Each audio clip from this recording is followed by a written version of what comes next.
Hello दोस्तों, आशा करता हूँ कि आप सभी लोग अच्छे होंगे। मेरा नाम गजानन, मैं आपके यूट्यूब चैनल सक्सेस एजुटेक में स्वागत करता हूँ। तो आज हम अपना चैप्टर नंबर 2 का आगे का पोर्शंस पढ़ने वाले हैं। अगर आपने मेरे पिछले वाले वीडियोस नहीं देखे हैं तो उसका लिंक डिस्क्रिप्शन बॉक्स में मौजूद है। तो चलो आज आपका क्लास स्टार्ट करते हैं। तो आज हम देखने वाले हैं। सो बिफोर मूविंग अहेड, आगे जाने से पहले हम पिछले लेक्चर में क्या हुआ हमने देखा था ऑपरेशन ऑन लाइक सर्ट्स हमने देखा है एंड इसके बेस पे हमने कुछ प्रॉब्लम सॉल्व किए थे। देन इसमें से कुछ प्रॉब्लम्स बचे थे जैसे कि division of surds means dividation of surds. So करना क्या है इसमें। So while dividing of a surds, सबसे पहले divide this is the example for dividation of a shirts.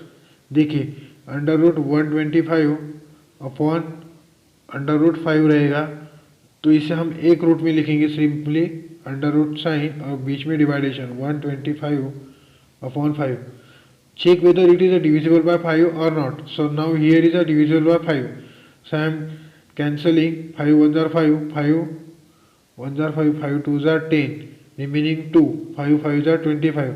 सो हमारा बचा क्या in under root 25। If I further solve, so it is a perfect square of a 5, so we can write as a 5. So this is our rational number, this is our answer. So now I am once again I am repeating the same problem. अगर आपको कोई भी चीज़ का डिवाइडेशंस पूछा जाए इन shirts, सो सबसे पहले उसे एक सर्ट्स में लिख दो जैसे कि 125 अपॉन 5। सो अभी इसमें डिवाइडेशन करना आसान जाएगा, इसीलिए एक सर्ट्स के अंदर लिखना है। सो 5 1 are 5, 5 2 are 10, रिमेनिंग 12 में से 10 गए बचे 2 2 एंड 5 25, 5 5 are 25। सो हमारे पास बचा क्या under root 25। So we know that 25 is a perfect square of a 5, so we can write as a 5।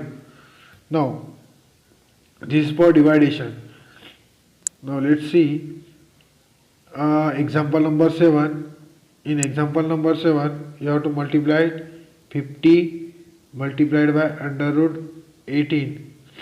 so simply क्या करना है आपको, यहाँ से इसे स्प्लिट अप, इसके मल्टीपल्स लिखने हैं। जो आपकी 50 है 50 के मल्टीपल्स लिखे 25 multiplied by 2 under root sign multiplied by 9 under root 9 into 2। So मैं इसे सॉल्व करूँगा तो 5 का स्क्वायर क्या आता है आपको पता, 5 का 25 का स्क्वायर रूट क्या है 5 है। सो मेरे 5 इट बचे under root 2 multiplied by 9 is a perfect square of a 3, so we can write 3 under root 2। So now multiply 5 3 are 15, now multiply 5 3 are 15 and root 2 into root 2 again 2, so 5 2 are that we get 30, 15 into 2 15 2 are 30। So I hope आपको समझ में आ चुका है problem number 7। हमने किया क्या है, सिंपली मैं बोल रहा हूँ आपको अभी भी, मैं इसे एक रूट के अंदर भी लिख सकता हूँ जैसे कि, बट इसके फैक्टर्स कैसे रहेंगे मेरे 25 multiplied by 2 multiplied by 9 multiplied by 2। So we can write in a combine. So I am taking 2 common, so I am taking outside 2, मैंने 2 लिख दिया। मुझे पता है 25 is a perfect square of 5, so I am writing 5 and we know that 9 is a perfect square of 3, so I am writing 3 3 2s are 3 5s are 15, 15 2s are 30। so this is my answer। I hope आपको समझ में आ चुका है। now let's see the rationalization of a surds। rationalization means what? so it is simply multiply if surd is root 2। now let's see the example with example। if surd root 2 is multiplied by surd root 2 we get root 4 and 2 is a rationalized number। सो हमें क्या देखना है, हमें rationalise number निकालना है इसमें। सो हमें जो भी रूट्स रहेगा, रूट के अंदर साइन रहेगा, जो भी वैल्यूज रहेंगी उसी से मल्टीप्लाई करना है, that is your rationalisation. So basic definition of rational, if the product about two surds, if the product about two surds is a rational number, each surd is called as a rationalizing surds factor। rationalizing surd factor कहा जाता है इसे। सो मैं अभी examples के साथ देखेंगे, जैसे √2 मल्टीप्लाइड बाय √8। सो हम इसे मल्टीप्लाई करेंगे, √2 मल्टीप्लाइड बाय √8। सो मैंने कहा है मैं एक रूट के अंदर लिख सकता हूँ, √2 इंटू 8 वी गेट 16। हमें 16 को अगर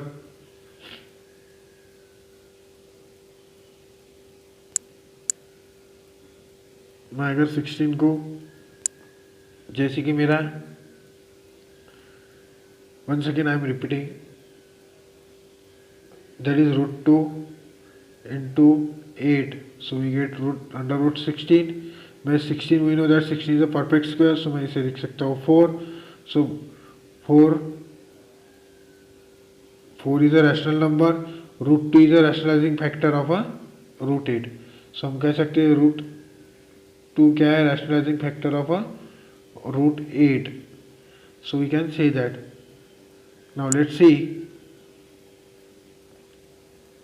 इसमें आगे और क्या है, 8√2 is also a rationalizing factor of √2। √2 क्या रहेगा, इसका rationalizing factor रहेगा। again because of √2 into √2 we get 2 and we can multiply it, we get answer 16। so I hope आपको समझ में आ चुका है। जो भी रूट के अंदर रहेगा smaller number that will be your rationalising factor of that number। now lateral, let's see the example number 3rd,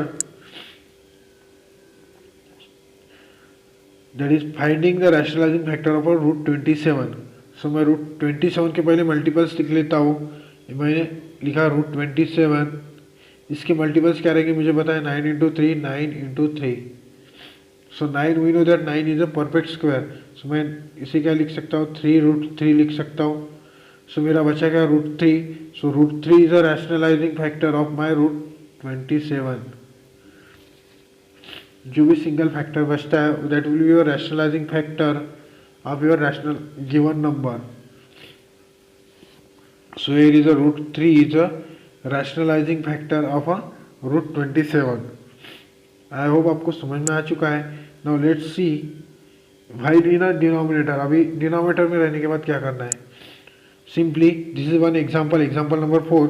in example number 4 rationalise the denominator of 1/√5। So हमें √5 से मल्टीप्लाई करना पड़ेगा ऊपर और नीचे, so we can get a same answer.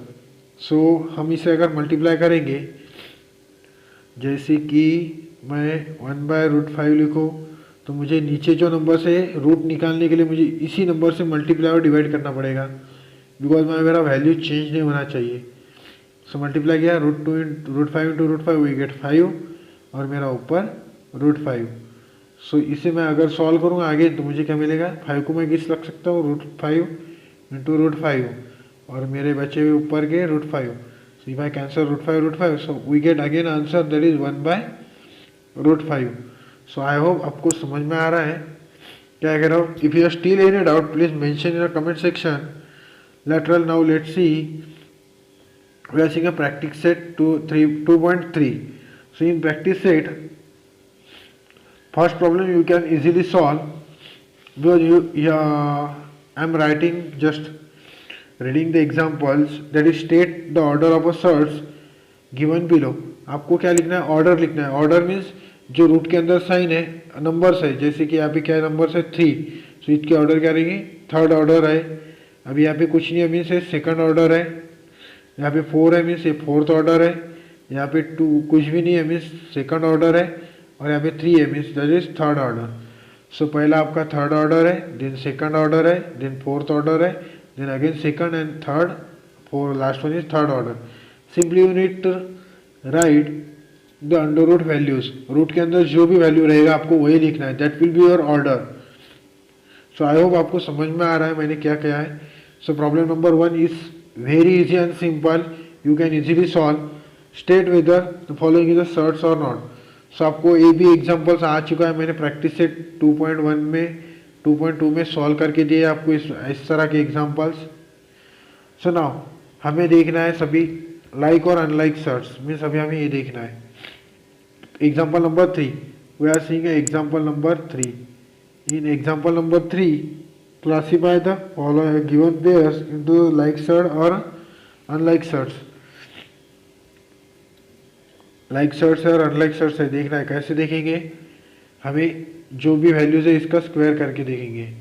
So हम देखेंगे square 52 multiplied by, sorry, हमें इसका स्क्वायर लाइक सर्च और लाइक मीन्स आपको देखना है लाइक है क्या नहीं। तो हम देखेंगे 52 को किस तरह से लिख सकते हैं, दैट इज 13 1 ज़ा 13, 13 2 ज़ा 56। सो 52 को हम लिख सकते हैं 13 इंटू 4 एंड देन 5 इंटू √13 तो है ही हमारा। सो हमें √13 मिल रहा है क्या, यस, 2√13 मिल रहा है। So √13 are present. So first one is your like surds. So I hope आपको समझ में आ रहा है किस तरह से सॉल्व कर रहा हो। तो मैंने क्या चेका, √13 है क्या देखा है, दोनों इसमें कॉमन। सो मुझे मिल रहा है, so that will be my like surds. So अभी मेरे 12 अगेन यहाँ पे मुझे मिल जाएगा, that example number 4। For example number 4 मेरे 19 4 को लिख सकता हूँ, 2√12 को लिख सकता हूँ इस तरह से मैं। Let me see, this is my 19 into √4 into 3। So मेरे 4 अगेन आउटसाइड आएंगे तो 2 हो जाएंगे, दैट इज 38√3 एंड मेरा 6√3। So these are the like surds. यहाँ पे √3 है, यहाँ पे भी √3 है, this will be my like surds. Now for example number that is third. So हमारा 4 √18 को किस तरह से लिख सकता हूँ मैं, दैट इज 9 इंटू 2। सो 9 मेरा आउटसाइड आएगा तो मेरा बनेगा 3 इंटू दैट इज 12√2 एंड मेरा यहाँ क्या है 7√2। सो √2 is √2 common, so this will be my like search. Hope आपको समझ में आ रहा है। Now simplify the following search, means क्या लिखना है, इसके फैक्टर्स लिखने हैं। सिंप्लीफाइड मीन्स सॉल्व करना है आपको, इसके मल्टीपल्स लिखने हैं। So we can write square root that is 27 के क्या लिख सकते हैं, 9 into 3। So 9 will be outside to become 3 and मेरा 3। This is my simplified answer of √37 that we get 3√3। So for 50, this is my for 50. So मैं इसे लिखना है तो मैं क्या लिखूंगा, 50 का multiples that is 25 into 2। So इसे आगे सॉल्व करूंगा तो मेरा 5√2। This is my final answer, that is simplified answer. So 250 को भी वैसे लिख सकता हूँ, 25 इंटू 10, 25 का 5 is perfect square, so 5√10। This is my simplified answer. Hope guys you are able to understand how to solve these problems. Now your problem number 4 and 3 and 1 and 2 that easily solve, you can easily solve. Now let's see the problem number 5th. You have to compare, check whether it is a greater one or smaller one. So देखते हैं अभी इसका square करेंगे दोनों side का तो क्या मिलेगा मुझे। सो मेरा 7√2 का स्क्वायर करूंगा तो मुझे मिलेगा 49 इंटू 2 और यहाँ पे 5 का स्क्वायर करूंगा 25 into 3 that is 75। So obviously मेरा 49 into 2 this is my greater, 98 is my greater as compare to 75। So second one is also that is 274 is greater than 247. Now 2√7. Now your example number 3, 4 and into 7. 4 into 7 that is equal 2√7 equal to √28 जो है ये क्या रहेगा, equal रहेगा because 4 into 7 that is 27 and this will be after squaring 28 that will becomes equal. So third one is equal. Fifth one, seventh one. Now seventh one is 7 का square करेंगे 49 and 2 का square into 4 that will be 49 is greater than 20. So this is will be here. So I hope आपको ये बहुत easy है question number 5 भी। Then simplification. Now यहाँ पे simply you have to add. Now 5 plus 8 13. My first answer will be 13√3. Nothing is difficult, just add up. Now 9 में से 4 गए, that will B come my 5, 5 plus 5, इसमें से 5 outside आएंगे, 10 root 5. This is my answer. So how I write this 10 root 5? Now let's see. मेरे 9 minus 4 दोनों में root five common है, तो मैं रूट 5 आउटसाइड लिखता हूँ, प्लस 1/125. सो मैं इसे किस तरह से लिखता हूँ, 5 रूट 5 इसे भी लिख सकता हूँ. So again I am taking 9 में से बच गए 5 रूट 5. सो 5 प्लस 5 10 और ये मेरे रूट 5. सो मेरा answer will be 10 root 5. Hope आपको समझ में आ रहा है. यह just add up and sign up. So आपको ये करना है. Now then let's see. इसके बाद हम देखेंगे मल्टीप्लिकेशन. यहाँ टू मल्टीप्लाई मैंने कहा है सिंपली 3 का स्क्वायर, तो मल्टीप्लाई करते जाएंगे हम. So you can easily solve. So मैं यहाँ पे एग्जांपल नंबर ले रहा हूँ आपका थर्ड एग्जांपल सॉल्व करेंगे. 3 root 8 multiplied by 5 under root 5. So इसे मल्टीप्लाई करेंगे तो root 5 into 3 under root 40. So this is my simplified way. Now for here I am taking 5 multiplied by 2, so we get 10. Root 8 into root 8 8. So we get fourth number is 80 answer. 10 into 8, that will be 80. So now for dividation, now let's see for dividation. My first one example, that is under root 98 divided by under root 2. So मैंने कहा आपको एक root के अंदर लिखो 98 divided by 2. इसे मैं solve करूँ. 2 1 are 2, 2 4 are 8, remaining 1, 2 9 are 18. So मेरा क्या बचा, under root 49. So 49 is a perfect square of 7. So my answer will be 7. Now for example number 3.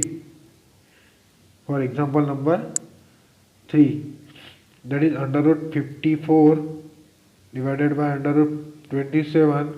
सो मैं इसे किस तरह से सकता हूँ, under root of 54 divided bye 27. 27 1 are 27, 27 2 are 54. So under root 2 is remaining. So this is my answer of a question number 3rd. And rationalization, now let's see your example number 9. In what we have to solve, how to solve this example number 9, that is rationalize the denominator. So मेरा पहला example, so 3 root 5. so मुझे rationalize करना है, तो मैं root 5 से multiply और divide करूँगा दोनों तरफ, ऊपर और नीचे दोनों जगह. so मेरा answer will be 3 root 5 divided by 5. this is my rationalized answer after rationalize. Now let's see for example number 7, sorry in 9 example number 3. so मेरा 5 root 7 है. so मैं root 7 से multiply और divide करूँगा. root 7 multiplied by root 7. so root 7 we get 5 root 7 divided by 7. this is my answer of my question number 3. so hope guys आपको सबको समझ में आ चुका है. if you have still any doubt, please mention in your comment section. Don't forget like, share and subscribe to our channel. Thank you for watching Success EduTech.